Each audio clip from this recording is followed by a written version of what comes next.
TikTok. Empezamos. Largamos.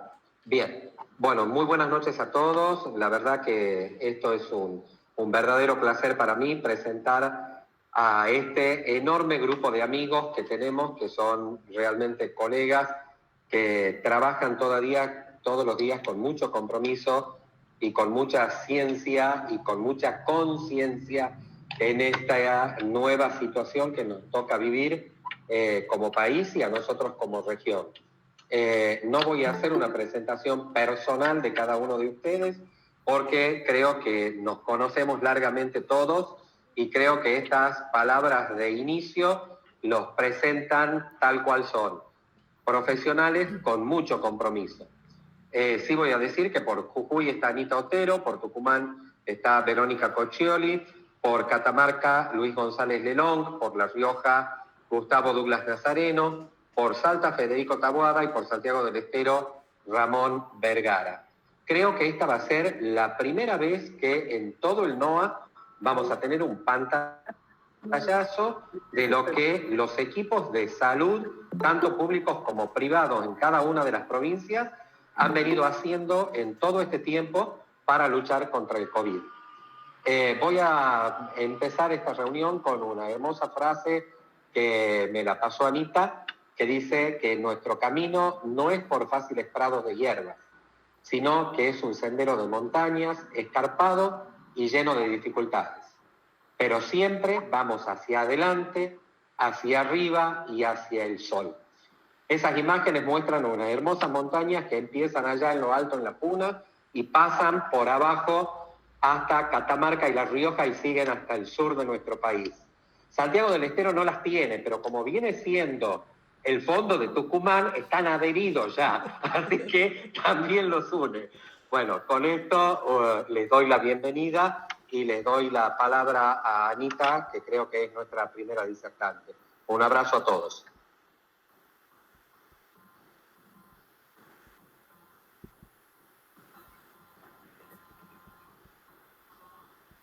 Buenas noches, quiero agradecer a la Sociedad de Medicina Respiratoria de Tucumán, a la Asociación Argentina de Medicina Respiratoria, a las provincias del NOA por haberme invitado a participar del simposio COVID-19 NOA Argentina.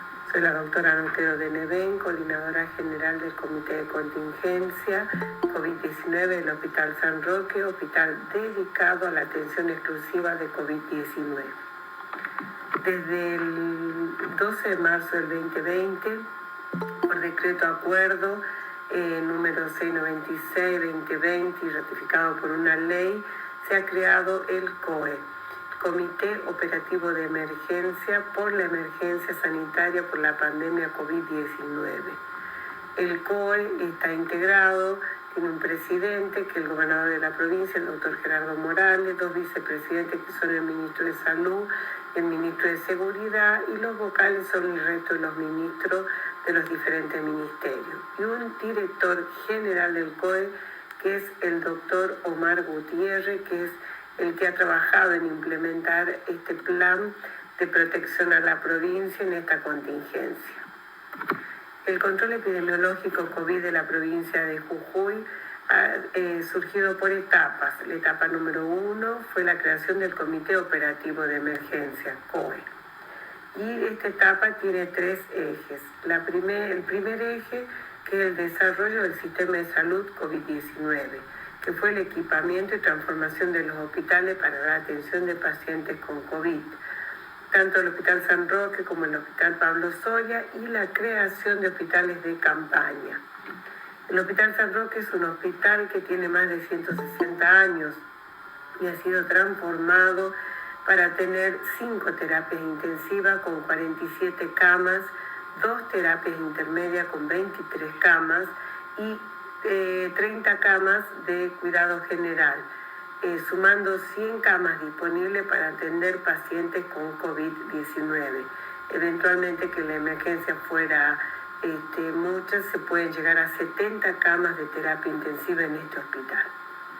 El hospital de campaña se ha creado con 120 camas, con algunas salas de aislamiento para poner gente en cuarentena y atender pacientes leves, realizar hisopados y controles. y abastecer si en algún momento el Hospital San Roque sería sobrepasado. El segundo eje del plan fueron los planes de testeo, el plan de testeo Centinela, aleatorio COVID-360, plan de frontera y los protocolos obligatorios que siguen vigentes, que el uso de barbijo social, lavado de manos, uso de alcohol, aislamiento social preventivo y obligatorio, distanciamiento social, circulación por terminación de DNI, cuarentena obligatoria en espacios monitoreados para quienes ingresan a la provincia y la repatriación coordinada de los jujeños que están fuera de la provincia.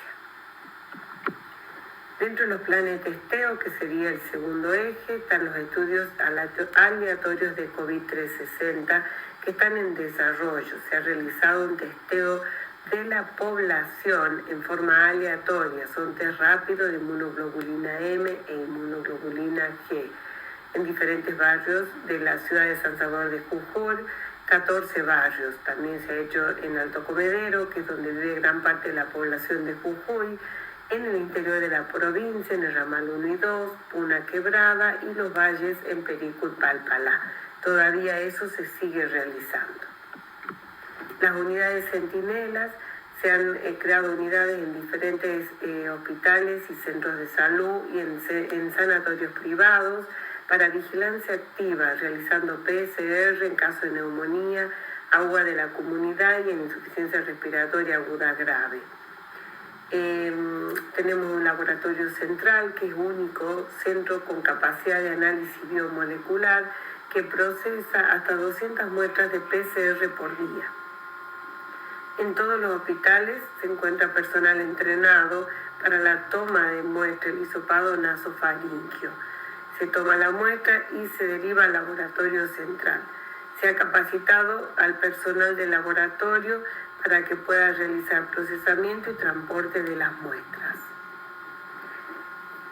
El otro pilar son las fronteras seguras, el protocolo NOE, nuevos objetivos epidemiológicos, donde no solo se realiza el control del ingreso de la gente, sino también un testeo rápido de anticuerpos IgM y IgG puestos en todos los camioneros en los ingresos a la ciudad.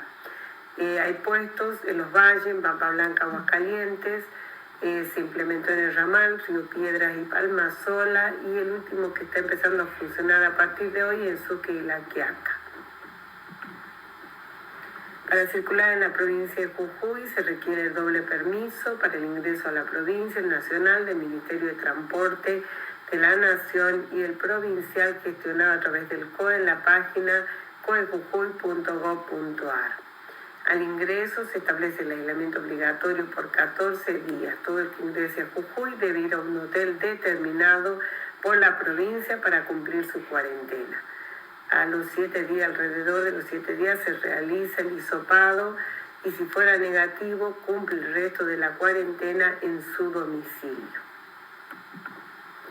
El control de las personas que ingresan en automóviles particulares y remises se hace en el ingreso a la ciudad dentro del automóvil. Las que vienen en colectivo o combi deben ser controladas fuera del autobús, formando una fila de 5 personas por vez, manteniendo una distancia mínima de 1.5 metros. Se realiza al ingreso el control de temperatura. Cualquier persona que tenga más de 37,5 es aislada del resto. Y se realizan 3 controles con intervalos de 5 minutos. Si persistiría febril o con febrícula, se activa el protocolo llamando al examen 107. El control de la frontera se realiza 24 horas por diferentes equipos de salud, equipos de vigilancia epidemiológica, turismo, policía, gendarmería y el Ministerio de Seguridad. Son grandes equipos que funcionan en esos lugares. Y el tercer eje del plan es el plan de adultos mayores. Se ha convocado el voluntariado estudiantil para el acompañamiento de personas mayores y el grupo de riesgo.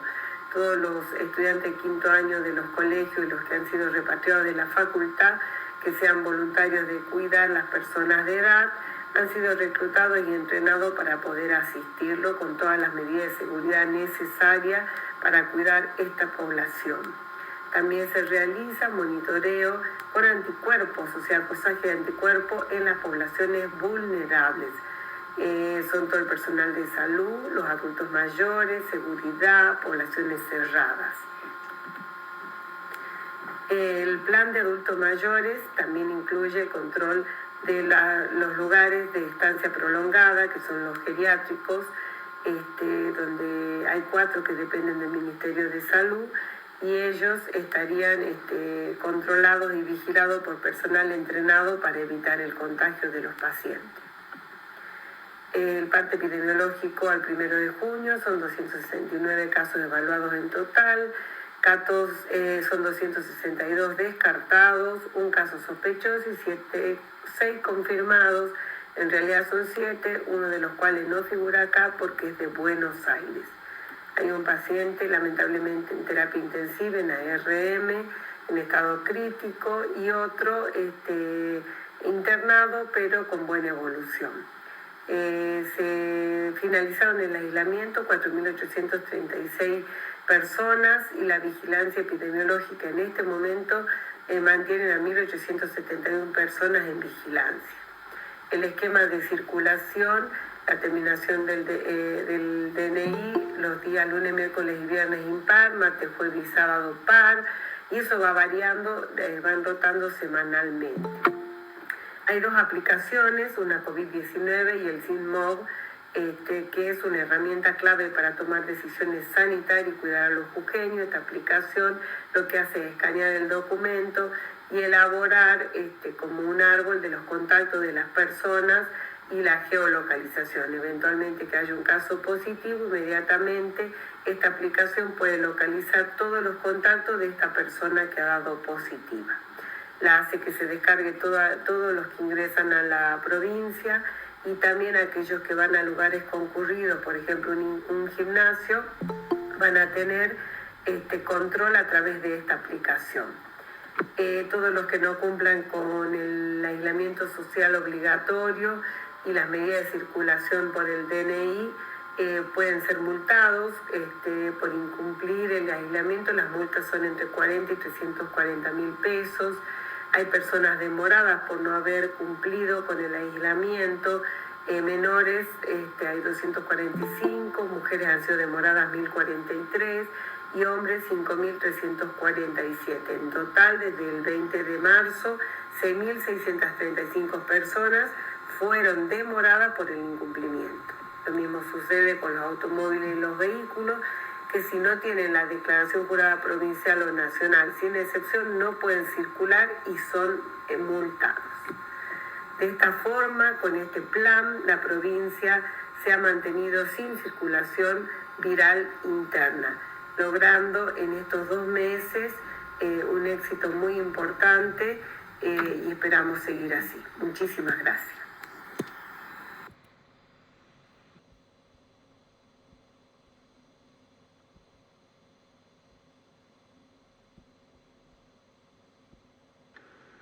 Buenos días, agradezco mucho la oportunidad de participar en este simposio en donde muy brevemente presentaré algunas de las acciones de salud pública en una de las provincias más densamente pobladas del país, como es la provincia de Tucumán.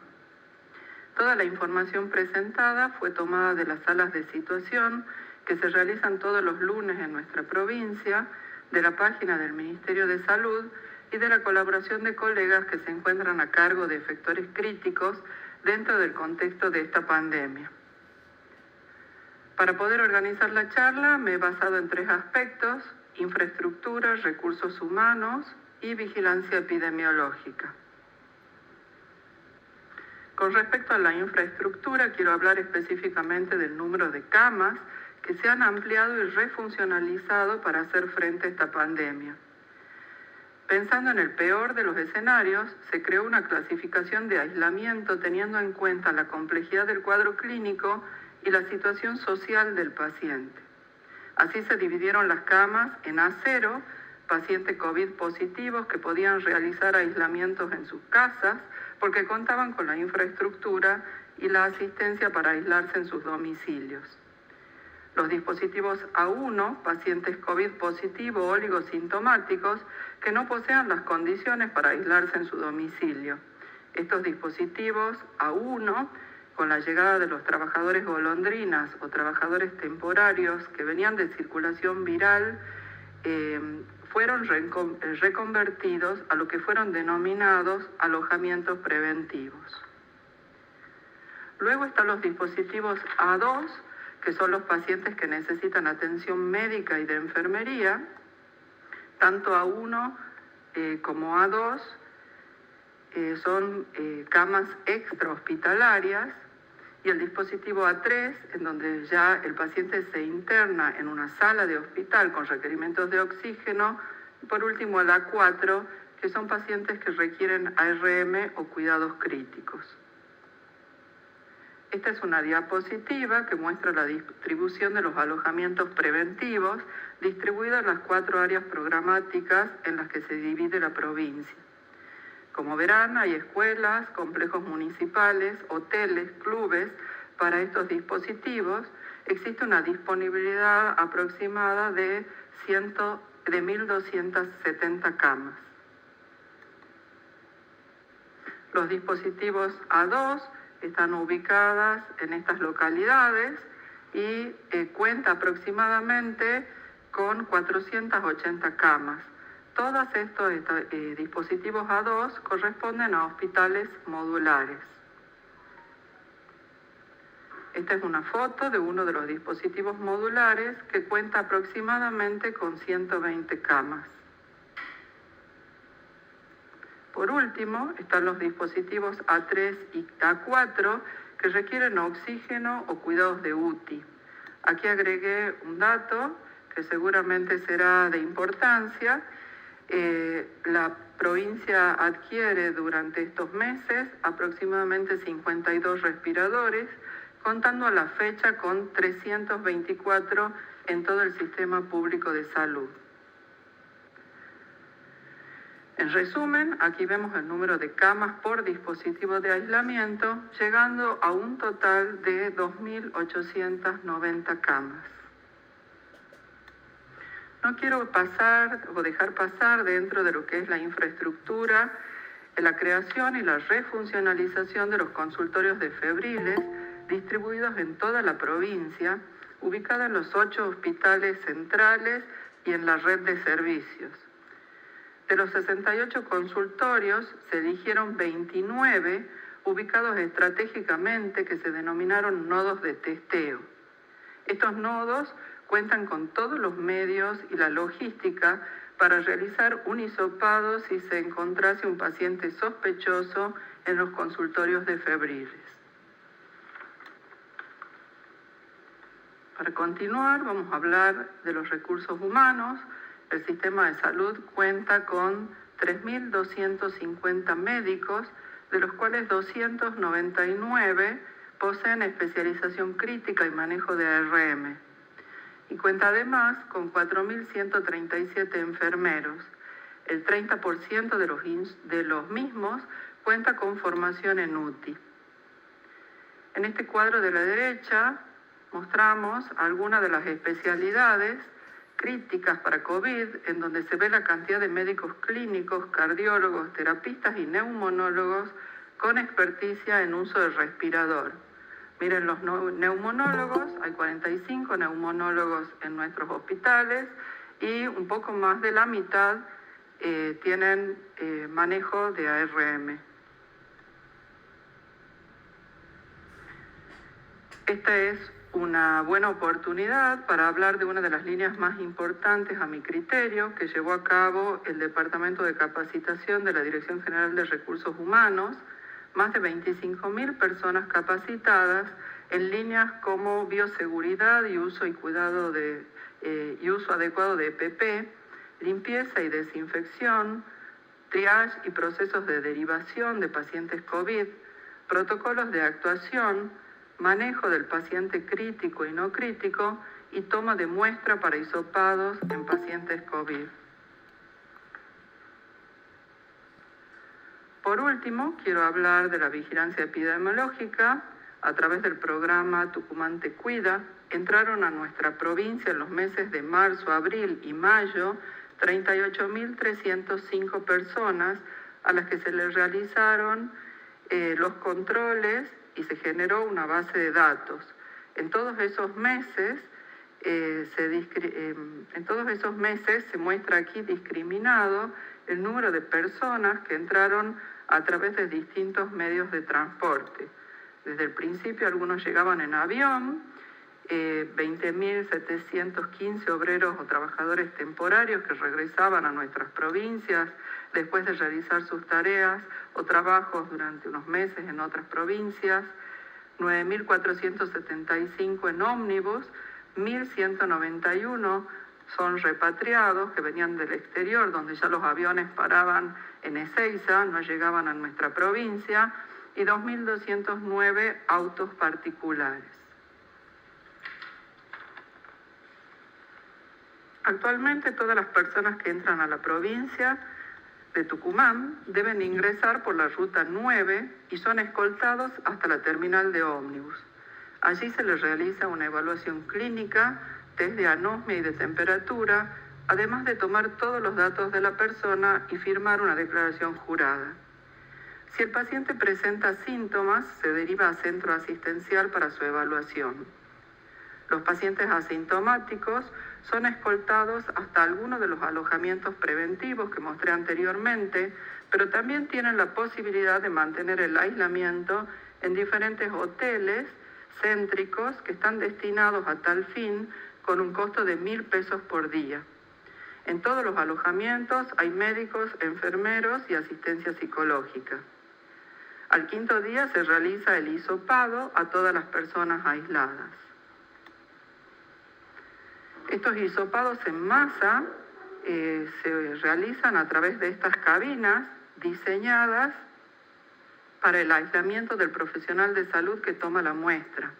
Esta permite una mayor protección y reduce enormemente la cantidad de elementos de protección, ya que solo se cambian los guantes entre paciente y paciente. Los hisopados en los dispositivos de aislamiento y en los domicilios son realizados por los médicos centinelas, que son un equipo de 7 profesionales que hasta el 31 de mayo llevaban realizados 2.224 hisopados.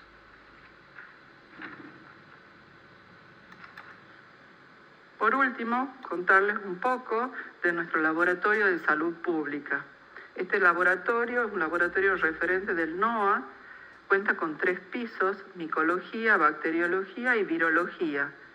Los 3 pisos están certificados en normas ISO 9001 y poseen 10 cabinas de seguridad nivel 2, de las cuales 5 de ellas están utilizadas solo para virología en esta contingencia.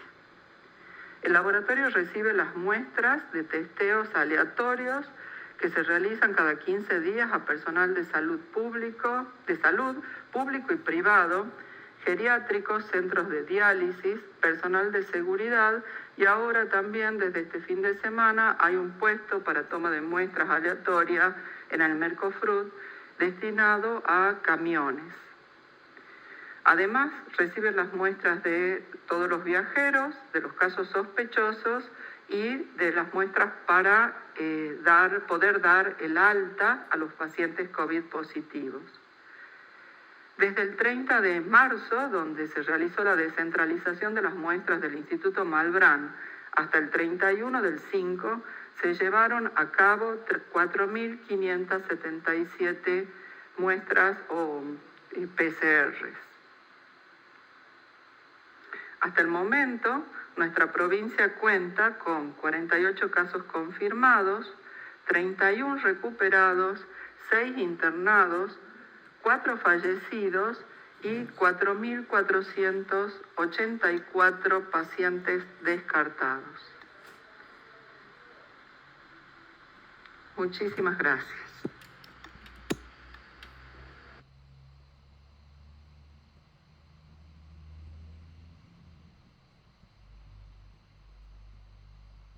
Buenas noches.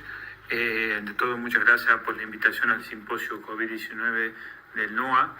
en donde analizaremos la situación de las provincias, ¿no?, ante la pandemia de COVID.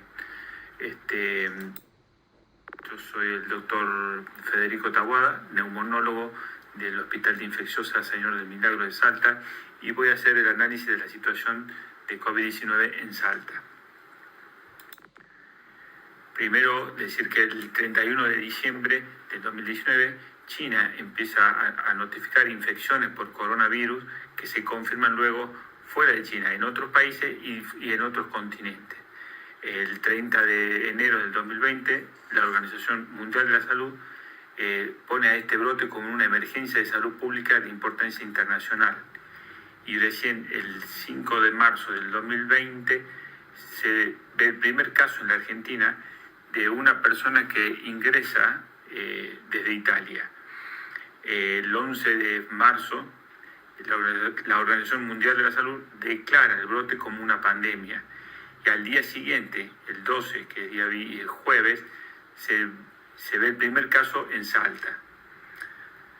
Al día siguiente, el 13, se decreta la emergencia sanitaria en el país y por un decreto provincial se crea el Comité de Emergencia Operativa, el COE. El Comité Operativo de Emergencia estaría formado por un representante de los distintos ministerios de la provincia y presidido por la ministra de Salud Pública. Y comienza ese mismo día, viernes 13 del 3, con sus medidas preventivas. Entre ellas, la primera fue la de suspender todo evento de participación masiva, como ser eventos culturales, artísticos, recreativos, religiosos, deportivos, y el día lunes suspende la asistencia de establecimientos educativos, o sea, suspende las clases escolares y a lugares de trabajo de la administración pública, así como también se suspende el servicio de transporte público. Recién el día 19, 3 días después, se declara el aislamiento social preventivo y obligatorio, pero Salta ya desde el día 16 se encontraba en cuarentena. El día 25 de marzo se crea la Central de Operaciones, Control y Seguimiento, el COX de COVID-19. Esta central está encargada de coordinar las acciones de sistemas públicos y privados del Ministerio de Salud, de los organismos nacionales, provinciales y municipales, junto con el Ejército, la Gendarmería Nacional, los bomberos y la policía. Era la idea de coordinar todo esto junto con el COE, realizando las resoluciones, los decretos y los protocolos para el plan de contingencia para la provincia. Dentro de los protocolos de ingreso, el protocolo de ingreso a la provincia es uno de los más importantes. Y este empieza con un primer protocolo que fue el 12 de marzo, donde se decreta la emergencia sanitaria, donde todas las personas que provenían del extranjero, de zonas afectadas, eran puestos en cuarentena por 14 días. Este aislamiento era en domicilio y eran controlados por vigilantes epidemiológicos de cada área. El alta se la conseguían por cualquier profesional. La situación actual, donde en Salta no hay una transmisión comunitaria y que el ingreso del virus sería a través de alguna persona que ingresa a Salta, y sabiendo que en Salta ingresan entre 150 y 200 personas por día, hace que este protocolo sea mucho más estricto y mucho más vigilado el ingreso a la provincia. Por lo cual, al ingreso primero se debe presentar un documento único de transporte, declaración jurada para circular y la autorización de volver a casa, que es un formulario que se llena a nivel nacional, que es de gran ayuda para los vigilantes epidemiológicos, ya que de antemano saben que el paciente si viene de zonas donde hay circulación comunitaria, y ya saben identificarlo apenas ingresan a la ciudad, a la provincia. Por lo cual, el protocolo actual lo separa los contactos en dos, uno de alto riesgo y otro de bajo riesgo, siendo los de alto riesgo los que tienen contactos estrechos con pacientes COVID o los que vienen de zonas de circulación comunitaria. A estos pacientes de alto riesgo se hace un aislamiento centralizado en hoteles por 14 días. Al día quinto, séptimo de su aislamiento se les realiza una PCR para detectar rápidamente los asintomáticos. si esta PCR es negativa, continúa en el aislamiento y se vuelve a realizar un nuevo test al alta. Esto es lo que se está cambiando ahora. Este nuevo test al alta actualmente se lo quiere cambiar por test serológicos de IgG y de IgM. Si la prueba el día quinto o séptimo es positiva o al alta es positiva, el paciente ingresa al hospital bajo protocolo de COVID.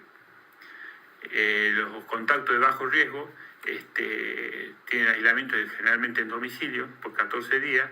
Se lo evalúa diariamente por el vigilante epidemiológico del área si presenta síntomas y al alta la puede dar un médico de cabecera con una declaración jurada. A estos pacientes no se les realiza prueba diagnóstica.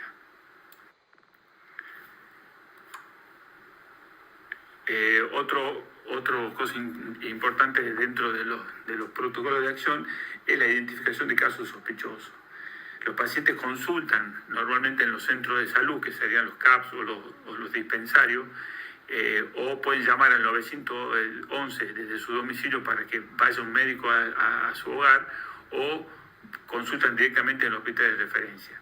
En cualquiera de esas tres circunstancias, el paciente se le hace un triage a su llegada y según los 5 criterios que ya conocemos de definición de caso, se lo puede poner para ese caso como sospechoso y ahí se decide su derivación a los centros de referencia o a los hospitales zonales. En Salta, por la situación epidemiológica actual, todos los casos sospechosos deben ser internados en instituciones de salud hasta la definición del caso por laboratorio. Bueno, la otra se empezó a elaborar un plan de contingencia, que como sabemos consiste en elaborar un plan para cubrir los requerimientos generados durante la pandemia. Estas necesidades o estos números que se requieren cubrir van a variar según la función de la curva epidemiológica. En los centros de salud y hospitales se realizan también protocolos para la atención a pacientes COVID y según normas de higiene, distanciamiento y aislamiento. Como parte del plan de contingencia se designó al hospital Papa Francisco, que es un hospital del sur de la provincia, un hospital relativamente nuevo, tiene 10 años desde su inauguración, como exclusivo para COVID. Está provisto de 37 camas en UTI con 37 respiradores, además tiene 20 camas en sala y a la par del hospital hay una escuela donde se habilitaron 48 camas para pacientes leves. Otro de los organismos que se convirtió en hospital, si queremos llamarle, es el Centro de Convenciones, donde se le agregaron 160 camas para pacientes en recuperación o para pacientes leves.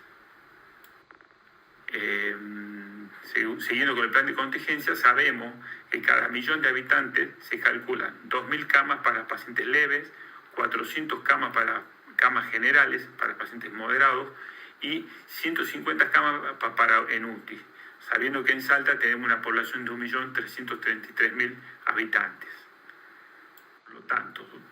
Por lo tanto tenemos, seguramente esta es la cantidad de camas y respiradores en adultos, ¿sí?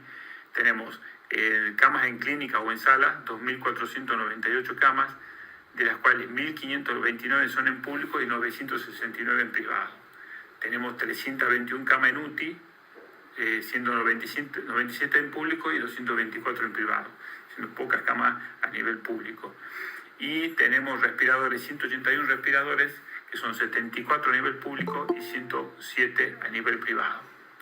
Lo que hice fue hacer un relevamiento de camas y respiradores al 2 de junio, o sea, el día martes. El día martes quedaban libres, ¿sí?, de las 2.498 camas en sala, 762, lo que habla de un porcentaje del 30%. Con respecto a la UTI, de 321 camas que teníamos del total de camas, quedaban libres 102, o sea, el 31%.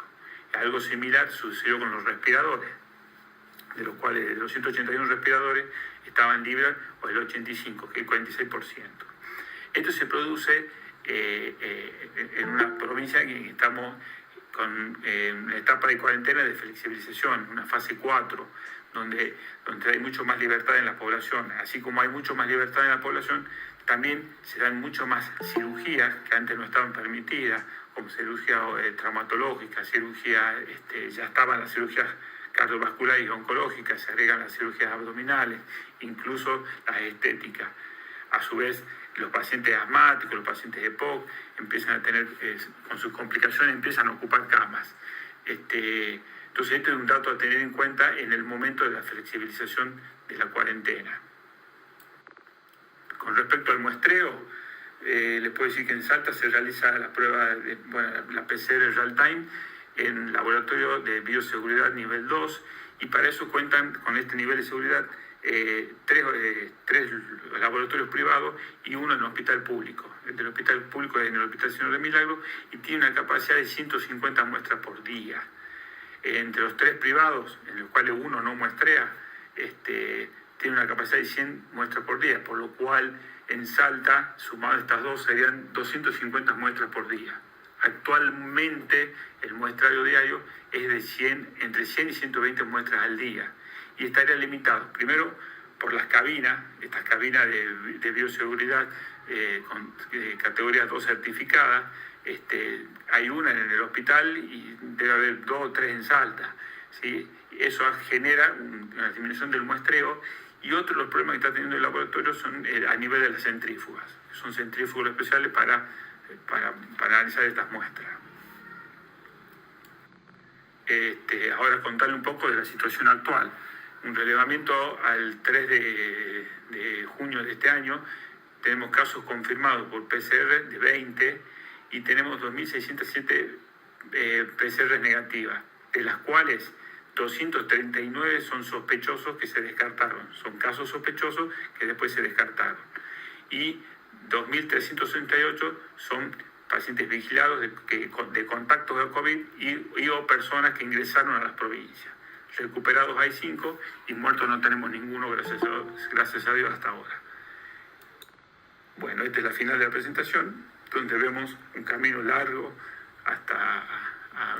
por una recta, hasta el fin de esta pandemia, o no sabemos si es un camino sinuoso como en la Cuesta del Obispo. Sí le puedo decir que todo...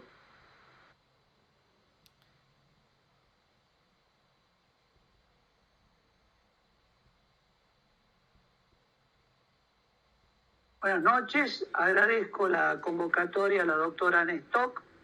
A mí me toca hacer el análisis de la situación de la provincia de La Rioja y voy a hacerlo desde una perspectiva personal, así que pido disculpas de antemano porque voy a ser autorreferencial en varios momentos de la exposición.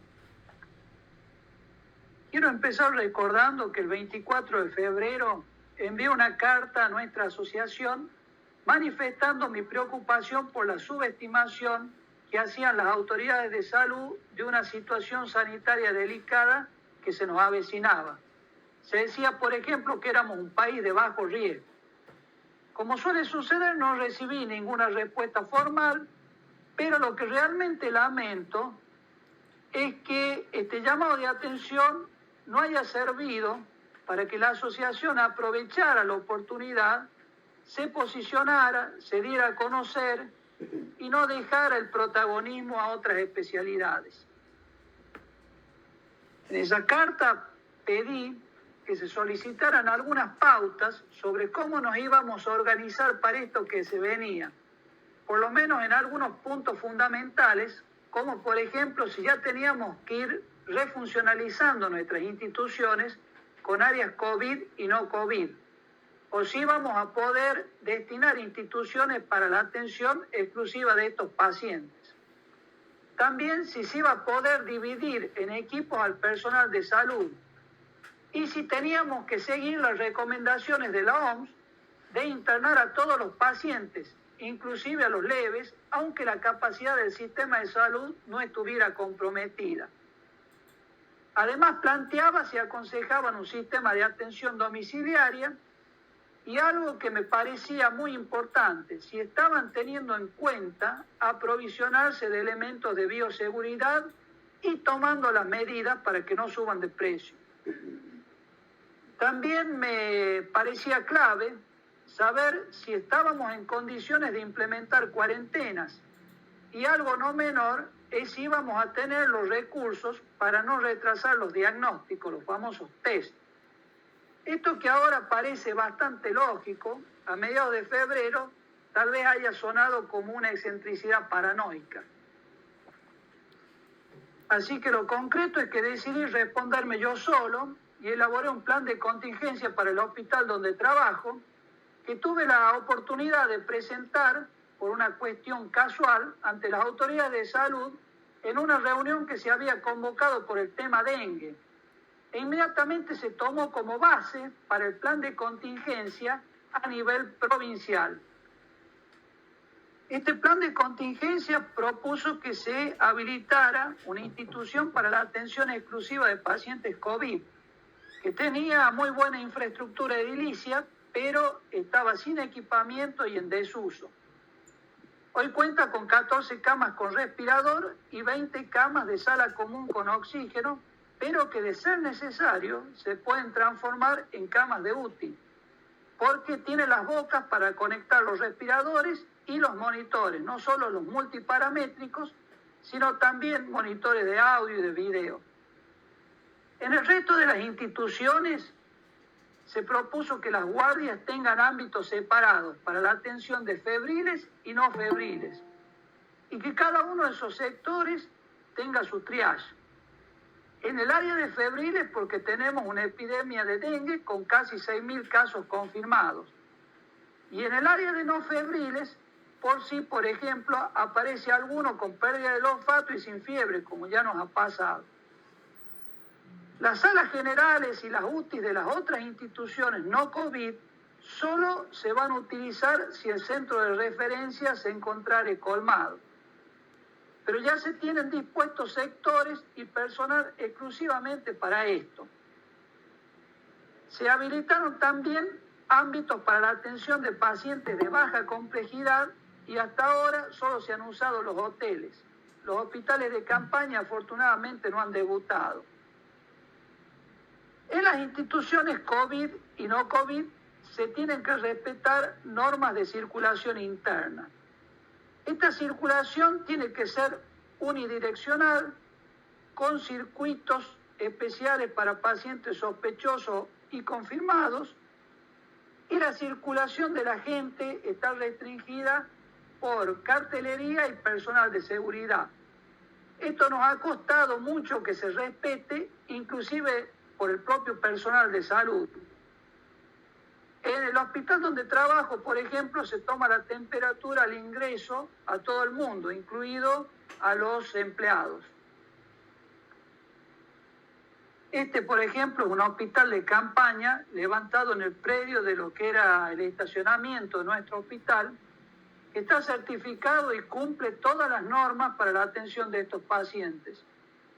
Y las demás son fotos simplemente para graficar que el director rápidamente entendió que teníamos que invertir y movernos con tiempo. El plan de contingencia contempló también refuncionalizar el servicio de emergencia para la atención domiciliaria de pacientes, mejorando la tecnología con la que contaba, capacitando a los operadores para que supieran reconocer un caso sospechoso y al resto del personal en protocolos de bioseguridad, de traslado, etc. Implementamos un sistema de cuarentena para contactos estrechos que se hacen en domicilio o en hotel, según las circunstancias, y para los que ingresan de otras provincias o del extranjero, sí o sí tienen que ir a un hotel de la capital. Hay vigilancia y sanciones para los que no cumplen. Los test diagnósticos de PCR se hacen a nivel local desde el 2 de abril y solo se utilizan en los casos sospechosos y en contactos estrechos si se trata de personal de salud. A los que vienen de afuera no se les hacen test, solo tienen que cumplir cuarentena, salvo obviamente que tengan algún síntoma. No tenemos posibilidades de hacer anticuerpos a nivel público, pero un laboratorio privado comenzó a hacerlos esta semana. Antes que en otras provincias propuse el uso masivo de barbijos artesanales en la comunidad y que todo el personal de salud, aunque no atendiera pacientes sospechosos o confirmados de COVID, también usara barbijos, obviamente los no artesanales. Pero la medida no se implementó hasta que no se vio que se aplicaba en otros lugares. En el último relevamiento del 28 de mayo, de las 125 camas de UTI que tenemos, estaba ocupado en el sector privado el 70% y en el sector público el 17%, pero ninguno de estos pacientes tenía COVID. El sistema de salud privado está absorbiendo gran parte de la patología que antes se atendía en el sistema público por algunos convenios que se hicieron para reservar el sector público para la atención de la epidemia. Y de los 90 respiradores instalados, la ocupación en la parte pública afortunadamente es bastante baja y en ningún caso por pacientes COVID. La Rioja implementó medidas restrictivas y de aislamiento 4 días antes que el gobierno nacional, a raíz de algunos casos sospechosos graves que tuvimos, si bien los resultados del Malbrán que nos llegaron varios días más tarde fueron negativos. Pero hoy, haciendo un análisis retrospectivo, estimo que la negatividad tal vez fue por una incorrecta toma de muestra o por la toma de muestra en un momento inadecuado. Lo concreto es que recién el 29 de marzo se confirma el primer caso en una paciente internada que al principio no encuadraba en la definición de caso sospechoso, pero durante la internación entró en esta categoría y si bien las definiciones no son retroactivas, por suerte fue hisopada. El personal de salud de la institución donde se atendió a esta paciente hizo una cuarentena un tanto heterodoxa dentro de la institución, todos juntos. Lamentablemente, el 70 u 80% de los casos que tuvimos fueron en personal de salud o en sus contactos estrechos. Por haber empezado la enfermedad en un ámbito epidemiológico tan complicado como es el ámbito de la salud, los casos inexorablemente fueron aumentando, como puede verse en el gráfico superior de la izquierda. Pero gracias a una acción muy laboriosa del Ministerio de Salud y a decisiones políticas adecuadas, el brote se pudo controlar. Y así llegamos al 31 de mayo, con 14 días sin casos positivos, 22 días sin muertes y actualmente no tenemos casos activos. El acumulado al día de la fecha es de 63 casos confirmados y 7 fallecidos. El promedio de edad de los fallecidos está por encima de los 70 años. Ya el 18 de mayo, en nuestra provincia se habilitaron algunas actividades y el 31 de mayo se autorizaron actividades deportivas y religiosas que tienen que cumplir un protocolo específico que por supuesto no se respeta. Como vemos acá en la foto, hay una persona con barbijo, 3 que llegaron en bicicleta sin barbijo y ninguno de los 4 cumple con el distanciamiento social.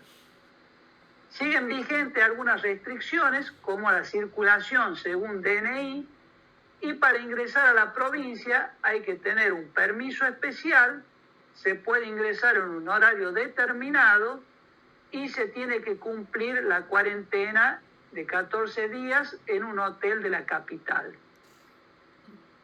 Personalmente me parece que los principales errores cometidos hasta ahora fueron en principio considerar que como La Rioja es una provincia chica, el primer caso iba a aparecer muy tarde.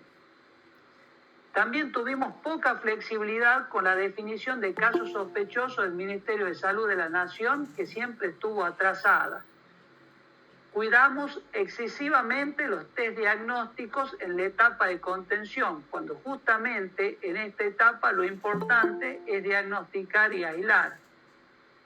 Las sospechas diagnósticas estuvieron demasiado enfocadas a dengue. No consideramos la posibilidad de falsos negativos del Instituto Malbrán. No controlamos en principio estrictamente las cuarentenas. Y mucha gente que ingresaba de otras provincias, inclusive del exterior, no las cumplía. Permitimos internaciones domiciliarias antes que el sistema de salud se encontrara comprometido en su capacidad y esto hizo que el aislamiento no sea tan efectivo. Se podría haber iniciado antes el uso del barbijo artesanal en la comunidad y de las medidas de bioseguridad universales en el personal de salud. Y no estamos gestionando para conseguir test diagnósticos para detectar anticuerpos que podríamos necesitar en un futuro.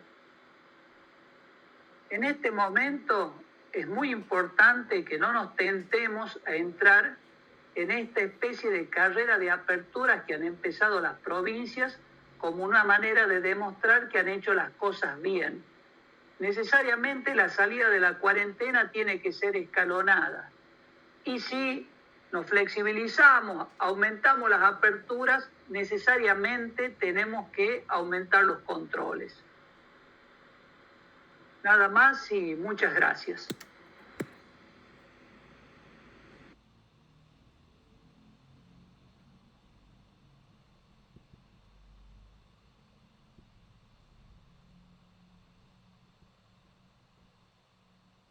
Ramón Vergara, soy médico neumonólogo, pertenezco al Hospital Independencia de Santiago del Estero. Voy a hacer un análisis de la situación de Santiago del Estero ante la pandemia de COVID-19. Primero que todo, tenemos que considerar que Santiago del Estero es una provincia extensa, es la novena en superficie en la Argentina, tiene 136.000 kilómetros cuadrados aproximadamente y está dividida en 27 departamentos.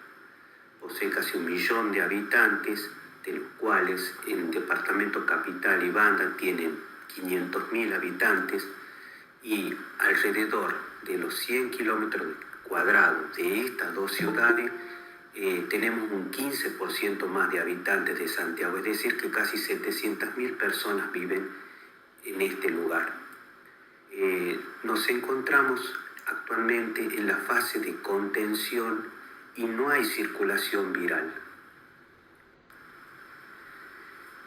En cuanto a la vigilancia epidemiológica, el objetivo principal es la detección temprana de los casos sospechosos para poder hacer una atención adecuada para reducir los riesgos de diseminación. Está comprobado que la tasa de letalidad se ve afectada casi de manera decisiva por la capacidad de respuesta de la atención de salud. Todo esto en términos de detección temprana de los casos y de la disponibilidad y el acceso para la atención crítica, sobre todo en pacientes que necesitan camas con ventiladores mecánicos. También es muy importante que los trabajadores sanitarios sean competentes. También la realización de vigilancia activa, aislamiento y seguimiento de los contactos de los pacientes positivos. Bueno, la atención acá en cuanto a salud, en Santiago tenemos que existen las postas sanitarias y los hospitales distritales que se encuentran en el interior de cada ciudad de los 27 departamentos y que estos hospitales distritales tienen hasta 4 camas para internación, atención de un médico clínico, atención de un pediatra, atención también de un ginecólogo, mientras que existen 10 hospitales zonales en el interior que son referencias de estos hospitales distritales. Estos hospitales zonales cuentan hasta 16 camas para internación y poseen equipos de rayos, de ecografía, de laboratorio y la atención del médico clínico, del pediatra, del tocoginecólogo. Mientras que en la ciudad capital y Banda, la salud está distribuida en unidades de atención primaria, en las UPAs. Se encuentran 35 UPAs diseminadas por la ciudad capital y la ciudad de la Banda en los distintos barrios. La idea ha sido fortalecer la realización de diagnóstico en los hospitales del interior de la provincia y en los efectores de primer nivel de atención. Entonces se ha instaurado los consultorios febriles, se realiza un triage a la entrada de las UPA, de los hospitales zonales, de los hospitales distritales, y se separa al paciente que tiene fiebre, se lo separa de los pacientes que no tienen fiebre. y ahí se realiza el primer triage para separar los pacientes con probable enfermedad COVID de los que no la tienen. Se ha dispuesto la internación de todos los pacientes sospechosos hasta que los resultados del laboratorio confirmen o descarten el diagnóstico. También tenemos el SEACE, que es el 107, es un servicio de ambulancia que se encarga de llevar a la persona que ha sido detectada como probable COVID hacia el hospital de referencia. Este número también, el 107, las personas que tienen fiebre pueden llamar y se encargan ellos de evaluar si esa persona debe ser vista y evaluada como caso sospechoso y ser trasladada hacia el hospital de referencia. Entonces, por un lado tenemos que cuando se detecta un paciente, ya sea en la casa, en la UPA o en un hospital zonal, este paciente es llevado hacia un centro de referencia. Las ambulancias en que se los traslada son ambulancias que se encuentran preparadas y con toda la bioseguridad necesaria, y el paciente y el personal también se encuentra capacitado tanto como para hacer el hisopado como para trasladar al enfermo hacia el lugar de referencia. La atención médica e internación se ha dispuesto acá una atención médica de tipo sucesiva, no simultánea. El Hospital Independencia, al que yo pertenezco, ha sido nombrado como el hospital de referencia para COVID. Poseemos una terapia intensiva con 8 camas, las 8 tienen el respirador y tienen todos los elementos para la atención del paciente crítico. Se ha creado también una unidad de cuidados intermedios para COVID, que está dotada de 16 camas. Hemos reorganizado el hospital en cuanto al personal. Somos 14 médicos que están en turnos de 12 horas de guardia, durante 24 horas las guardias semanal, está cubierto todo el día. Somos 4 coordinadores, yo soy uno de los coordinadores, y tenemos también 3 ventiladores momentáneamente, con la posibilidad de extendernos hasta 8 ventiladores. Hemos sido nombrados como el primer centro de referencia. También se ha tratado de ampliar la unidad de cuidados intermedios. Existe otro sector en el hospital, que es el sector de azul, se denomina, donde tenemos habitaciones individuales para la internación de los casos leves. Si nuestra capacidad es superada por la cantidad de pacientes, en segundo lugar se encuentra el hospital neumonológico. El hospital neumonológico se le ha dotado de una terapia intensiva con 10 camas con respirador. Es tradicionalmente el hospital donde van los enfermos con patologías respiratorias, pero no tenía terapia intensiva, y actualmente sí la tiene.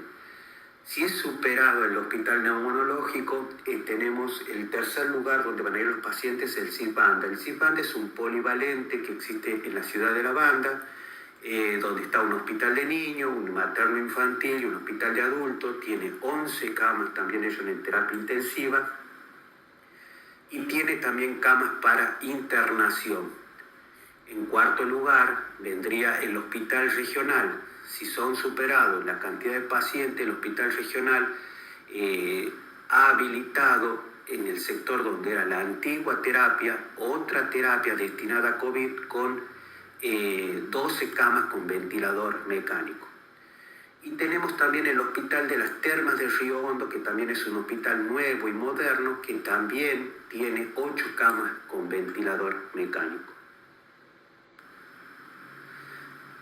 Los casos positivos que hemos tenido en Santiago son 21 en total. Son 8 en Capital, 6 en el departamento de Salavina, 4 en el departamento Roble, 2 en el departamento Rivadavia, 1 en Belgrano y 1 en Juan Felipe Ibarra.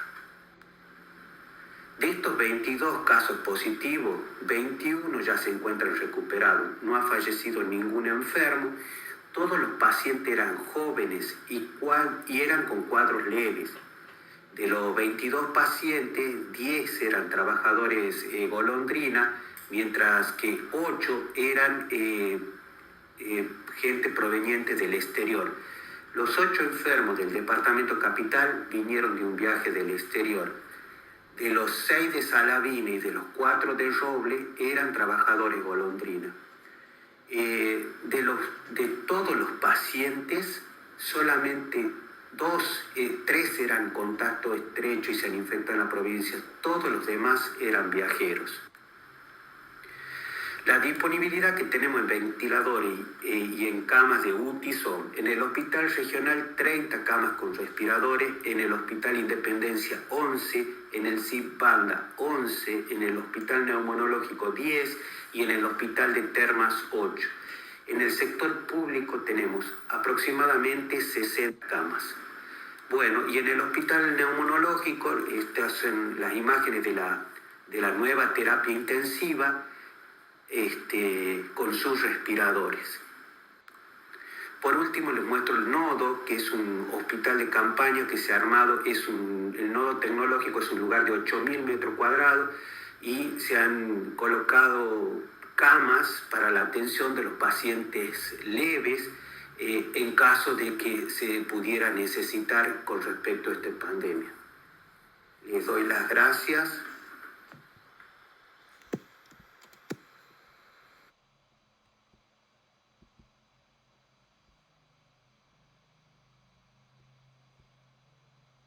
Queridos colegas, amigos de la región, nos damos el saludo y el abrazo virtual al cual ya nos estamos acostumbrando, pero no es tan fácil como parecía. Bueno, desde Catamarca, obviamente, voy a tratar de poner un poquito, de intentar aclarar un poquitito por qué Catamarca se ha comportado diferente, o intentarlo porque realmente no tengo la respuesta exacta, ni nadie creo que la tenga. Una de las posibilidades, una de las cosas, de las características propias de Catamarca es su situación geográfica. Catamarca es una provincia que el 70% es una zona montañosa, es de montaña, y la atraviesan cerros de norte a sur, sur a norte, separando valles unos a otros. Esto hace que las corrientes, inclusive las corrientes de aire húmedo, vayan dejando su humedad en los diferentes valles, llegando al oeste catamarqueño, en donde no llueve nunca o el régimen de lluvia es muy bajo. La siguiente. Esto hace también que Catamarca tenga una distribución poblacional muy heterogénea. En el Valle Central se concentra la mitad de la población, con aproximadamente de 200.000 habitantes. El Valle Central tiene la capital y tiene algunas ciudades satélites, conforman el 50% de la población. La distribución es muy heterogénea, como les dije. Hay zonas en donde hay menos de un habitante cada 100 kilómetros cuadrados, mientras que en la zona central hay cerca de 4 habitantes por kilómetro cuadrado. ¿Sí? La siguiente. Vamos al otro diapo. Bueno, Catamarca tiene también una alteración, digamos, otras situaciones geopolíticas que la hacen muy especial. Es una provincia muy poco industrializada, esto hace que los flujos de camiones y de materias primas industrializadas de y hacia la provincia sea muy bajo. Tenemos una baja capacidad de hotelera y un desarrollo turístico bajo. Esto hace que tengamos pocos flujos de turismo. Tenemos muy pocos vuelos y muy poco transporte. Tenemos menos de un avión por semana, menos de un avión por día, mejor dicho. Hay días que no tenemos vuelo. En fin, esto hace que la provincia tenga muy poco tránsito o en relación a otras más grandes, inclusive a Tucumán, provincias vecinas. Nos hace un poquito más parecido a La Rioja. ¿Qué se hizo en Catamarca? ¿Qué medidas se tomaron? ¿Qué pasó desde el comienzo de esta pandemia. Bueno, por ejemplo, acá se tomaron medidas que consideraron en su momento prematuras, como por ejemplo que el 12 de marzo se comenzaron a cerrar lugares públicos y eventos preorganizados. Se suspendió algo que para la comunidad catamarqueña fue muy importante, que fueron los festejos de los 400 años de la aparición de la Virgen del Valle. Estos festejos iban a tener un desarrollo, o por lo menos un impacto económico muy grande en la provincia. Se especuló inclusive con la venida del Papa a Catamarca. Es decir, había que tomar esa medida. No fue fácil y se la tomó. Se clausuraron clases en todos los niveles educativos desde el 13 de marzo. Yo creo que Jujuy fue la única provincia que lo hizo antes que nosotros. El 19 se cerraron los accesos a la provincia, se dejó un solo acceso posible para ingresar o salir de la misma, que fue, es decir, se concentró en un solo paso, lo cual conllevó bastantes problemas, pero eso hizo que se pudiera nominar perfectamente a las personas que entraban y salían. También se crearon barreras sanitarias interdepartamentales. Nosotros tenemos un flujo permanente, lo mismo que, no sé, que Santiago con la banda, en fin, con las ciudades vecinas, permanente, la gente que entra y sale, y cada vez que entraban y salían teníamos que mostrar los permisos necesarios y se hacen actualmente todavía los controles pertinentes de temperatura y demás, y el interrogatorio sobre contactos. La siguiente, la otra. Bueno, el 23 de marzo, temprano también, se iniciaron las obras en un hospital de campaña para desarrollar un hospital de campaña. También temprano, digo, porque no habían pasado 3 días de que se declaró la cuarentena nacional y ya se empezó a construir este hospital en un lugar que estaba previamente desarrollado como un hotel grande, un hotel de 5 estrellas, en un predio que está fuera del área central de la ciudad capital. Ya un poquito cuando terminemos la charla voy a comentar un poquito la capacidad de este centro asistencial. La siguiente. Las medidas sanitarias fueron parecidas a otras provincias en cuanto a las barreras sanitarias, los accesos a los diferentes centros de salud y lugares públicos, los cierres de fronteras interdepartamentales, como lo dijimos antes.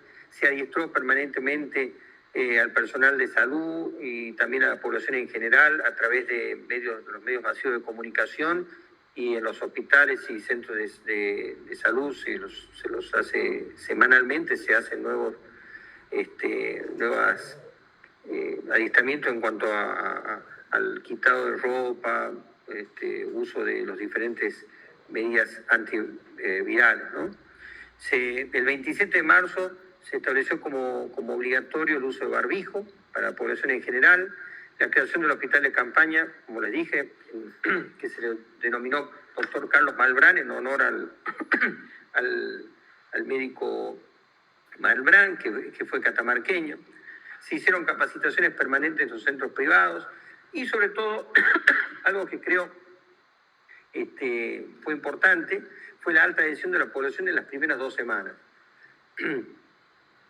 Antes creo haber mencionado que en Catamarca se estableció como días de cuarentena para las personas que ingresaran a la provincia de 28 días, a diferencia de otros lugares donde fueron de 14 días.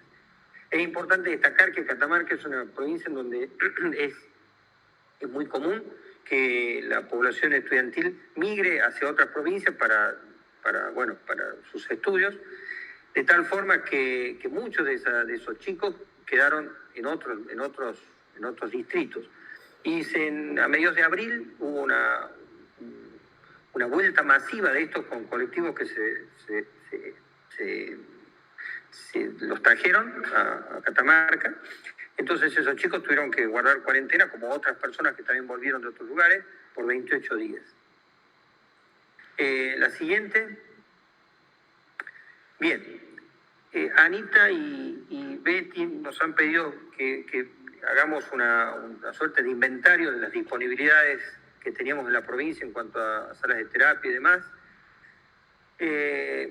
Y la situación es la siguiente. En cuanto sabemos, o sea, en la provincia nuestra, el sector privado tiene una alta participación en la salud, de tal forma que tenemos 7 sanatorios, los cuales cuentan con 192 camas de terapia intensiva, con 72 respiradores. En total, las camas de la provincia sanatoriales están cercanas a las 450 camas, es decir, que la mitad son terapias intensivas. En el sector público cuenta con 2 hospitales intersonales, uno de niños y otro de adultos. El de adultos está parcialmente desmembrado porque gran parte del equipamiento se lo usó para el centro del hospital de campaña. Hay 5 hospitales de baja complejidad en el interior provincial, uno de los cuales cuenta con terapia intensiva con 3 respiradores. Y volviendo al hospital de campaña, que pertenece al sector público obviamente, este hospital cuenta con 33 camas de terapia intensiva con un respirador por cama. Hay 36 de cuidados intermedios en donde se hace ventilación, donde se podría llegar a hacer ventilación no invasiva. Hubo internados en ese hospital que permanecieron algunas horas hasta tanto las muestras de PCR dieran negativas, lo cual sucedió por suerte porque dieron negativas, en donde, volviendo a las camas de cuidado intermedio, en estas salas se puede hacer respiración no invasiva con CPAP y cánulas de alto flujo. Esto cuenta con 4 box de presión negativa y la sala, como ven en esta diapositiva, la sala de terapia intensiva es una sala amplia con una distancia según normas de cama y cama. También hay que mencionar que se hicieron alrededor de 450 testeos hasta el día de hoy jueves 4 de junio, los cuales dieron negativos y obviamente se disparó los protocolos para COVID más de 450 veces, por lo menos 450 veces. Bueno, muchas gracias a todos por el esfuerzo que están poniendo en esta contingencia y un abrazo.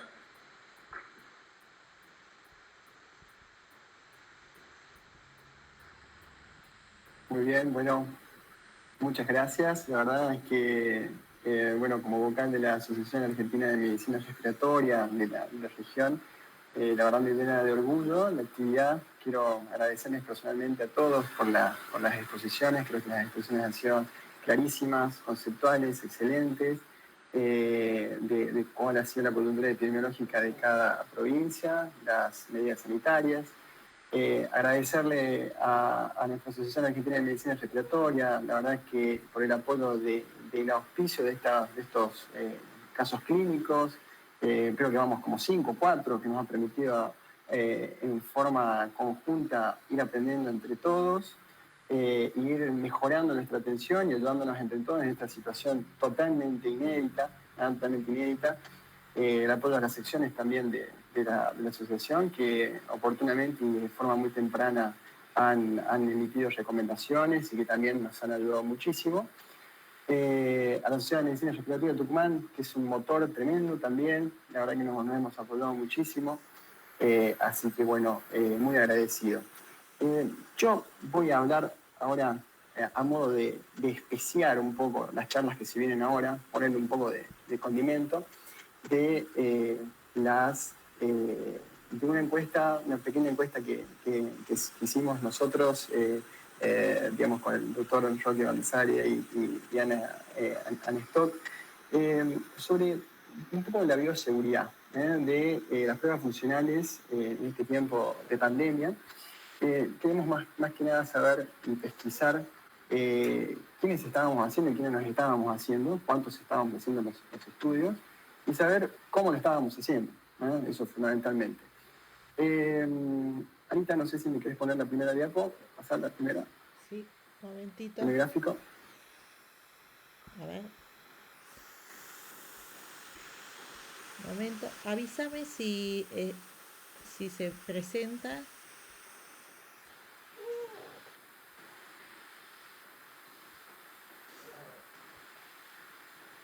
Ahí perdí la imagen de Sí. la presentación. Ahí veo que Omar está anotando todas las preguntas. La popular está totalmente desesperada por preguntar cosas. Bueno, muy bien. Entonces, como les decía, eso. Queríamos saber si estábamos haciendo, cuándo estábamos haciendo y cómo lo estábamos haciendo. ¿Ah? La próxima. Entonces, la primera pregunta que hicimos es, ¿usted solicitó pruebas de función pulmonar desde el inicio de la cuarentena, o sea, del 20 de marzo hasta la fecha? Fíjense que un 65% dijo que no, y un 34,7%, o sea, unos 27 aproximadamente, dijeron que sí.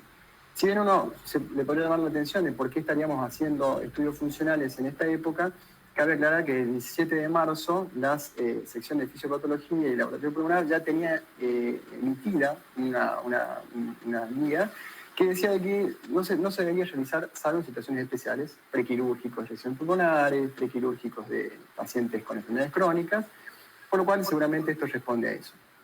Bueno, ¿qué estudios se realizaron? Fíjense, a la cabeza 85% de la espirometría, un 3,7% del ECO y un 33% de test de caminata. Claramente la vedette de la encuesta y nuestra práctica más accesible, la espirometría, fue la más frecuente. Entonces dijimos, bueno, ¿cómo hicimos la espirometría? Entonces, ¿cómo la hicimos? Entonces, la pregunta que cabía hacer desde la bioseguridad es, durante esta pandemia y desde que se implementó la cuarentena, las espirometrías las hicimos utilizando los equipos de protección personal nivel 3, camisonillos repelentes, descartables, botas, cofias descartables, barbijos, todo esto.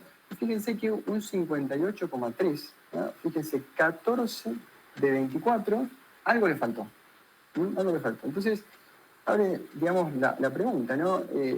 Porque si bien las indicaciones fueron dinámicas, las recomendaciones de nuestra sección de fisiopatología estaban desde el 17 de marzo. Entonces, ¿qué faltó? Soporte económico, imprudencia.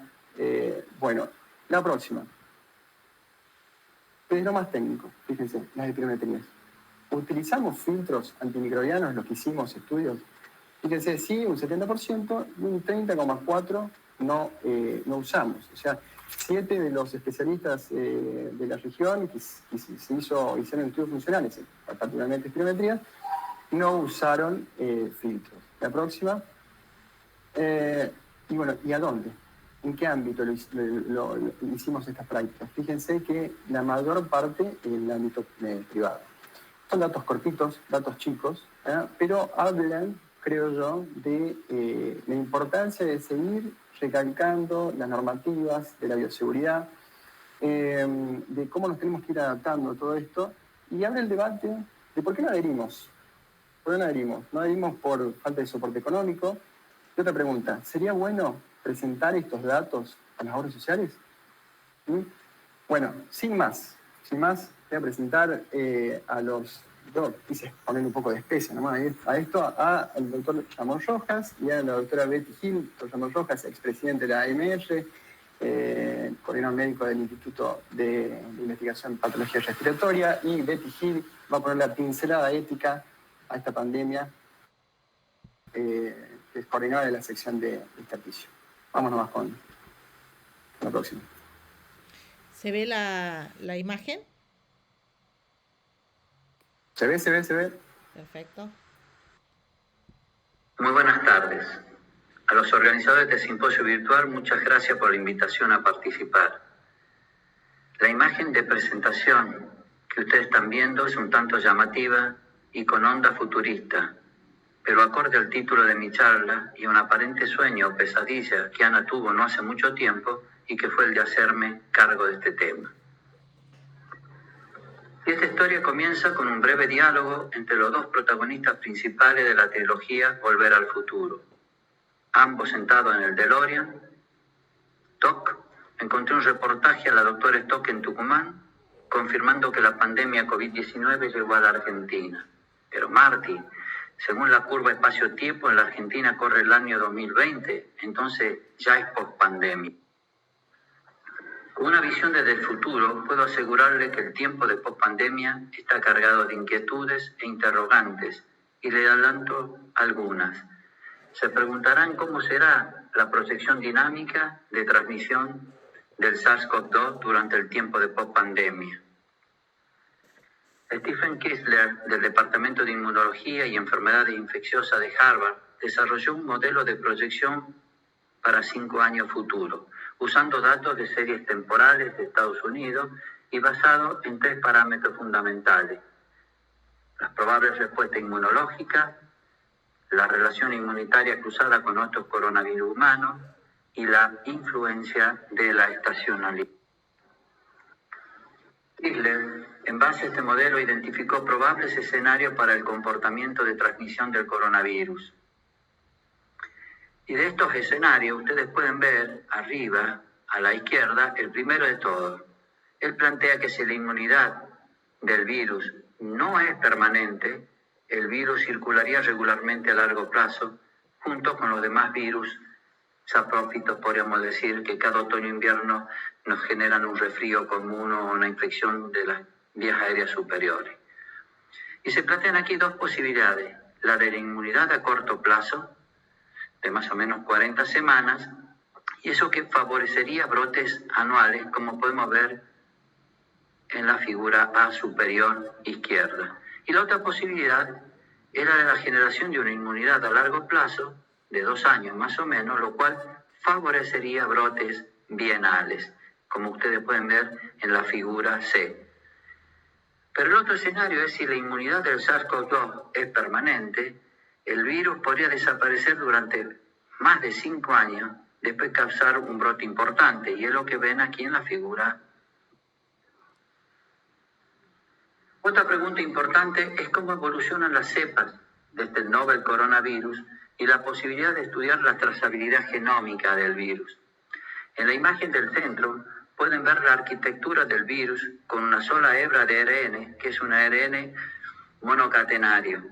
Razón por la cual cuando el coronavirus entra en la célula, como pueden ver en la imagen de arriba a la izquierda, lo hace como genoma de ARN monocatenario, el cual rápidamente se replica confundido como el mensajero de la célula, generando múltiples pequeñas ARN, denominados subgenómicos, con lo cual se incrementa la posibilidad de una gran variabilidad en la progenie y capacidad de mutar. Esto se ve expresado en la imagen de la derecha, donde a través de algoritmos bioinformáticos puede identificarse la filogenia del coronavirus, con todas las secuencias disponibles y linajes de los virus aislados, desde diciembre del 2019 a marzo del 2020. Les digo que esto ocurrió solamente en una provincia de España, imagínense en el mundo entero. Como resumen, la secuencia del virus se adapta y readapta en el huésped, varía y muta. Surge entonces la pregunta: ¿cómo generar una vacuna con esta variabilidad del virus? Un famoso inmunólogo, Peter Medawar, y su mujer en el año 1977 ya postularon que un virus es simplemente una mala noticia. Desde el futuro, donde lo estoy viendo, también pude ver a un planeta bastante desconcertado y desorientado, sobre todo porque la lupa está puesta casi exclusivamente sobre el coronavirus, sobre su dinámica de transmisión, sobre su evolución a linajes nuevos. Pero me pregunto, ¿y todo lo demás? ¿No nos estamos olvidando de algo muy importante? Y es que hay un escenario más allá de la COVID-19, que trasciende al coronavirus y que ya estaba instalado desde antes. Está ocurriendo ahora mismo y de seguro seguirá mañana y hasta quién sabe cuándo. A este escenario no podemos ni debemos olvidar. Por eso hoy, en un futuro inmediato, la mirada de todos nosotros debe estar centrada en lo que ha dado en llamarse una segunda pandemia oculta, la de los grupos vulnerables, aquellos que probablemente abandonaron su medicación, su control, su consulta esencial. ¿Por qué? Porque son enfermos crónicos, adultos mayores, saludables o no, personas con factores de riesgo, personas con adicciones, los polimedicados, los vulnerables con temor a exponerse, las víctimas de la ansiedad, depresión, los que perdieron el poder adquisitivo o se quedaron sin obra social. Es decir, esta segunda pandemia es la expresión oculta de la pandemia COVID-19 sobre una población de riesgo que hoy por hoy tiene una cobertura médica insatisfecha, insuficiente. Para este grupo de riesgo, como sociedad médica global, es fundamental repensar todo, desde el conocimiento científico hasta la experiencia acumulada, debatir, consensuar y proponer soluciones para esta nueva pospandemia que se vive. Hablemos un poco sobre cuáles son las preguntas frecuentes sobre las pruebas o test diagnósticos de este virus. ¿Son realmente precisos los test de detección del virus? ¿Tienen la suficiente sensibilidad y especificidad? ¿Cuál es el nivel de homologación que tienen alrededor del mundo? ¿Hay cantidad suficiente o test disponibles en este momento? Los test más usados, que son los PCR, si dan resultados falso o negativos, ¿cuáles serían las consecuencias de equivocarse? De todos los posibles factores que pueden dar falso o negativo, tal vez el grupo más peligroso es el de los asintomáticos, que probablemente por la baja carga viral dan negativo, pero pueden contagiar. Esto es muy importante porque los asintomáticos y los que no son testeados son los que realmente impulsan y perpetúan la pandemia y son los que perpetúan el tiempo de mitigación, aumentando la posibilidad de un... Entonces, si las vacunas, sin tratamientos efectivos, sin test fiable o sin test, las estrategias para el control de la pandemia se refugiarían en la fe. No se rían. Fe de que la población asuma un compromiso social, porque los testeos eficaces y eficientes pueden garantizar una cuarentena de precisión, con ingreso a la etapa de supresión, con reducción de la progresión de la pandemia y con la detención lenta del brote. Para esto urge el desarrollo de pruebas de detección que sean fiables, rápidas y ubicuas. Cuando más testeemos, mejor no. De nuevas pruebas diagnósticas del virus, déjenme mostrarles rápidamente como un adelanto lo que es el llamado biosensor óptico para detectar en el aire de forma segura, fiable y en apenas minutos la presencia del virus. Un grupo de investigadores suizos de Zúrich crearon este dispositivo con detección óptica y térmica usando nanoislas de oro como receptor del ARN específico del virus. Esto está más destinado para hacer testeos masivos en áreas de espacios abiertos y si quiere después lo discutimos. Otra pregunta que nos hacemos, escuchamos con bastante frecuencia, es si la pandemia o la pospandemia podría durar muchos años. Y yo digo que sí. Mientras no se consiga una protección inmunitaria efectiva, estamos muy lejos de la inmunidad en manada. Mientras no se desarrollen vacunas efectivas, como ven arriba a la derecha, hay más de 69 proyectos en desarrollo. Mientras no se desarrollen tratamientos eficaces, mientras todo esto ocurra o no ocurra, deberíamos continuar probablemente de forma intermitente, con el aislamiento físico, con el distanciamiento social, pero siempre y cuando esta medida protectiva sea inteligente, responsable, practicable, adaptable y modificable.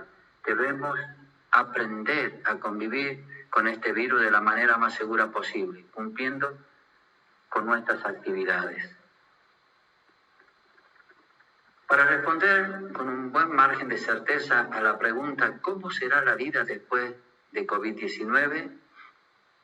Me encantó esta iniciativa de un grupo de la Escuela de Medicina y Ciencia de la Salud de Monterrey, México, quienes lanzaron un programa llamado Think Tank, como tanque de idea, usina de idea o grupo de expertos. Ellos desarrollaron la idea de interconectar diferentes clústeres, grupos, conglomerados, como el de Medicina y Salud Pública, Economía y Negocio, Urbanismo, Educación, Gobiernos y Políticas Públicas, Tecnología e Ingeniería, pensando que todos están interrelacionados y que si no se ocupan en conjunto, pierden el valor. Dentro de los clústeres de salud, yo resalté los temas que incluyeron como análisis de contagio y recontagios, estrategia para la atención de las secuelas de pacientes recuperados, generación de vacunas y tratamiento efectivo, tecnología para la salud, sobre todo telemedicina y virtualización, estrategias para aumentar las resiliencias del sistema de salud, estrategias orientadas a proteger la salud mental. Y ya finalizando, quería mostrarles cómo será el futuro cercano. Seguiremos atendiendo con equipo de protección, como vemos arriba a la izquierda. Cada vez más telemedicina y mucha robótica, lo que se viene es mucha robótica, con programas más sofisticados. El sexo, como ven arriba a la derecha, continuará siendo con barbijo y distanciamiento. Y los viajes, maldita sea, cancelados. Pero se viene una nueva forma de volar más segura, en burbuja, como el programa de aislamiento tan exitoso que presentaron en Nueva Zelanda. No obstante, todo lo que esta pandemia nos está dejando, creo que para los médicos nos da una oportunidad para poner en marcha una revolución de nuestro sistema de salud. Y me despido con una última imagen. Nuevamente tenemos una recomendación del doc para Marty. Marty, lo que hagas podría generar graves repercusiones en hechos futuros. Por favor, no salgas, quédate en casa. Y esto es lo que ahora, en la actualidad, nos están solicitando. Muchas gracias.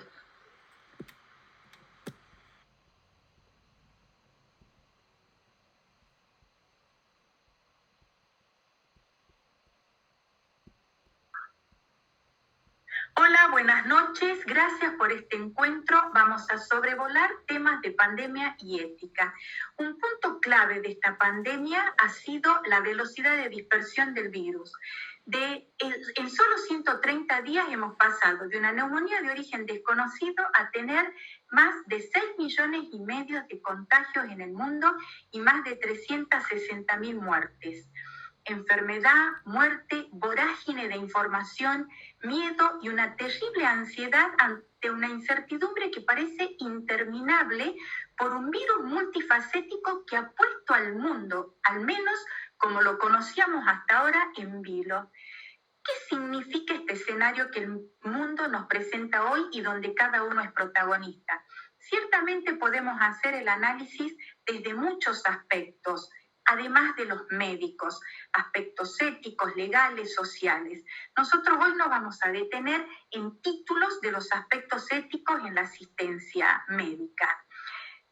Antes quisiera tomar un segundo para considerar un principio social ético esencial en tiempos de crisis, la comunicación.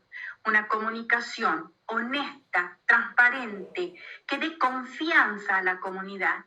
Bueno, en esta pandemia, primera pandemia mediática de la humanidad, que la seguimos online, minuto a minuto, la comunicación, tanto desde los medios masivos como desde los estratos gubernamentales y aún desde el ámbito científico, ha aplastado la confianza de la comunidad. Se ha quebrado esa confianza y credibilidad en una comunicación confusa, muchas veces no verificada ni certera, y entonces se han tomado medidas imprudentes, tanto individuales como comunitarias.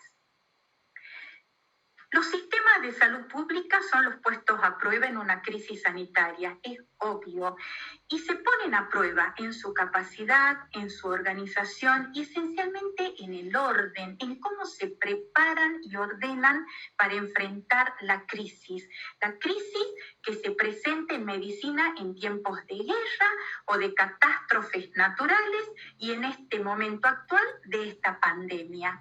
Nosotros conocemos lo complejo que es el sistema de salud argentino y las debilidades que muestra aún en tiempos ordinarios. Imaginemos lo que puede pasar en tiempos extraordinarios donde pueden ser muy escasos no solo los recursos materiales, sino el esencial recurso humano. Esos recursos que nosotros pensamos por los estudios de fines de febrero que en China nos demostraron que cerca de un 5% de los enfermos hará uso de los recursos de terapia intensiva, y por el otro lado, de médicos que estaremos sobrecargados de deberes y que somos tan desconocedores de derechos. En tiempos ordinarios, nosotros generalmente centramos la atención en el paciente y hacemos el análisis de un supuesto dilema ético a la cabecera de cada paciente y echamos mano a la ética principialista, los 4 principios que tanto conocemos. Y si estamos en una terapia intensiva o en una emergencia, en una sala de emergencia, usamos el principio de igualdad para administrar el recurso. El primero que llega lo tiene. Ahora, en tiempos extraordinarios eso cambia y pasamos de una ética centrada en el paciente a una ética centrada en la comunidad y hacemos un enfoque más utilitarista porque decimos el uso de recursos que tengan el máximo beneficio sobre la comunidad. Y si hay que asignar esos recursos con una maximización del beneficio, tenemos que distribuir los recursos en base a eso. Y el principio que cobra relevancia es el principio de justicia, pensado como justicia distributiva. La gran pregunta que nos hacemos es ¿qué vamos a hacer si desborda el sistema, si debemos distribuir recursos? ¿Qué legitimidad nos da el sistema para decir a este sí y a este no, etcétera, etcétera? Bueno, el desequilibrio entre la gran demanda y la escasez posible de recursos pone a todo el equipo de salud en situación extrema de toma de decisiones. Ante esto nosotros necesitamos una guía, algo que nos clarifique la toma de decisiones y alivie la carga emocional que esto puede significar para el personal de salud. Y estas guías tienen que salir desde el Estado, tienen que ser consideradas políticas de Estado, porque el Estado debe legitimizar y avalar nuestra decisión y garantizarnos o asegurarnos una transparencia ante las tomas de decisiones o las decisiones asumidas, no solo a nosotros, sino también a los pacientes y a los familiares. A su vez, estas guías sustentan todo el accionar médico en la dignidad de la persona humana, donde toman relevancia principios de crisis como la justicia, la equidad, la solidaridad, la transparencia, y tratamos de armonizar entre una ética del deber, el deontologismo, y una ética del máximo beneficio como el utilitarismo. Justicia y equidad en el triage. Nosotros tenemos que ser transparentes en decir que pasamos de pensar lo mejor para todos a lo mejor para la mayoría. La solidaridad, porque desde la solidaridad vamos a fundamentar que los cuidados centrados en la persona deben pasar a ser cuidados centrados en la comunidad y que nosotros tratamos desde la solidaridad de proteger el máximo interés y la salud colectiva. De ahí la serie de medidas que se han tomado y que para muchos pueden ser injustas, pero por solidaridad adherimos a ciertas medidas. La universalidad es aplicar uniformemente todos los recursos. Y acá es clave garantizar la colaboración entre instituciones de salud. Y la transparencia y la confianza es porque las decisiones deben ser conocidas y aceptadas por todos para garantizar un trato igualitario. Estas son nuestras guías, las de todas estas sociedades de medicina interna, de cuidados paliativos, de cuidados intensivos, de gerontología, tanto argentinas como las del Caribe y Latinoamérica, y constan de las guías éticas para la asignación de recursos, del anexo 1, que son los criterios de ingreso y egreso, y del anexo 2, que son las recomendaciones de cuidado paliativo. Estas son las guías donde hay bioeticistas, abogados, etcétera, que están siendo analizadas por el Ministerio de Salud. ¿Qué dicen estas guías? En una primera etapa, hablan hablan de una primera etapa de organización institucional e interinstitucional, donde yo he resumido en dos un montón de objetivos que tiene esta etapa. Pero uno es estimar el avance de la pandemia. ¿A qué punto estamos? En Tucumán, en el NOA, en la Argentina. Y en base a eso, valorizar y optimizar los recursos disponibles en la comunidad, en la provincia, en la región del NOA y en el país. Ordenarlos, hacer una red interinstitucional de recursos, sobre todo camas de UTI con respirador. En una segunda etapa, se trata de establecer los criterios de asignación. Y la premisa es que todos los criterios de asignación de recursos deberán aplicarse después que todas las partes involucradas hayan hecho los esfuerzos posibles para aumentar la disponibilidad de los recursos. Hemos visto hospitales creados en grandes centros de conferencias, en canchas de fútbol, en centros comunitarios. Y debe haber evaluado también, después de haber evaluado también cualquier posibilidad de traslado. Es decir, no solo ampliar el recurso zonal, sino también evaluar las posibilidades de traslado. Si todo eso se agotó, comenzamos a asignar recursos. ¿Cuáles o cómo, vamos a decir, primero deben ser esos criterios de asignación? Desde la ética, claros, transparentes, preestablecidos y de acceso público. Y desde la medicina, objetivos, técnicos, neutrales y verificables. Esto es lo que hace siempre el trabajador de la terapia intensiva, porque usa las escalas funcionales de pronóstico y de gravedad de las que disponemos habitualmente. ¿Cuál será el procedimiento inicial? Primero, valorar los factores objetivos. Estos son de naturaleza médica y técnica. Están a cargo del médico o de los médicos de la terapia y se basan en las condiciones particulares de cada paciente. Acá es donde definimos qué medida a aplicar es proporcionada al fin buscado o desproporcionada al fin buscado. Y en un segundo momento valoramos los factores subjetivos, es decir, los de naturaleza personal, los del paciente y los de la familia. Ellos deben intervenir.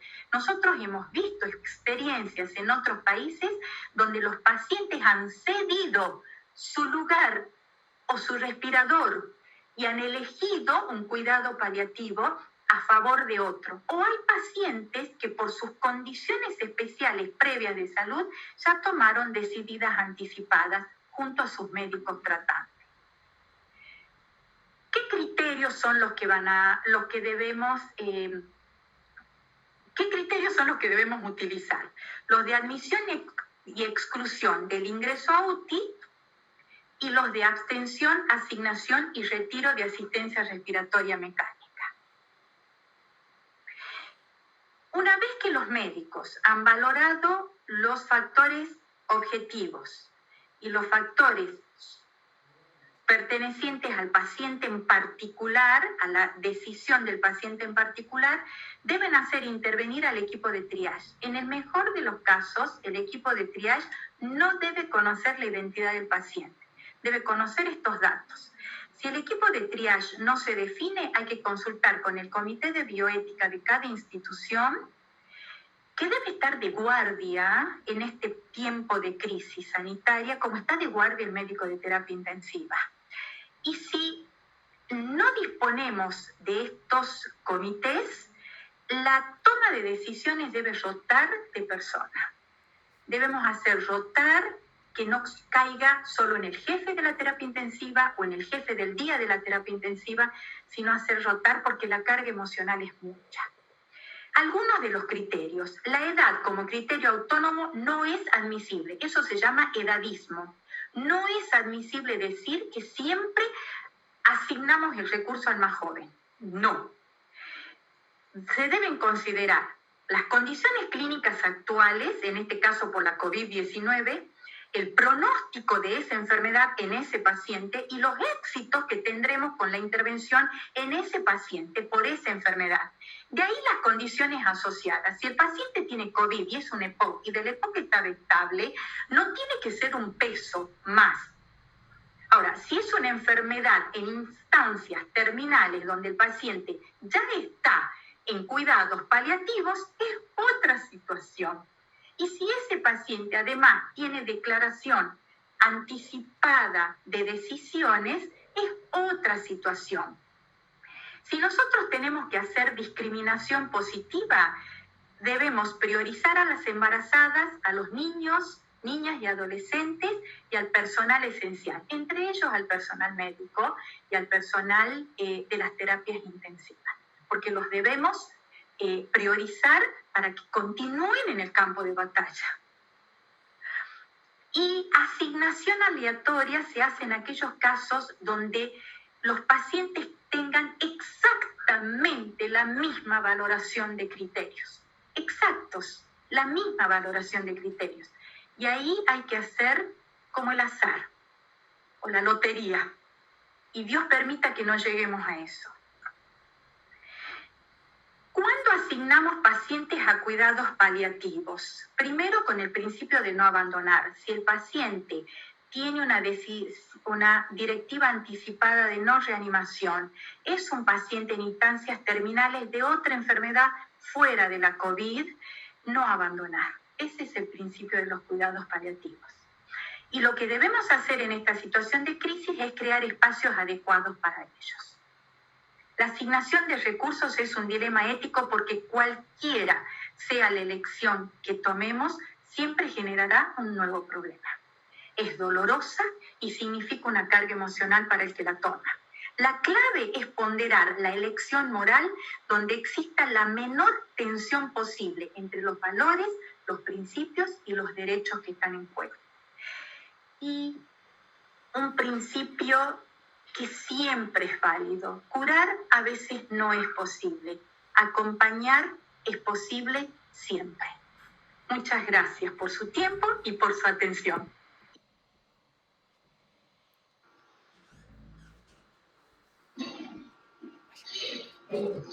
Bueno, muchas gracias a todos. Creo que tenemos algunos minutos para algunas preguntas. Quiero decirle a todos los ponentes que realmente ha sido una presentación magistral. La mayoría son comentarios de felicitaciones a cada uno de los que presentan.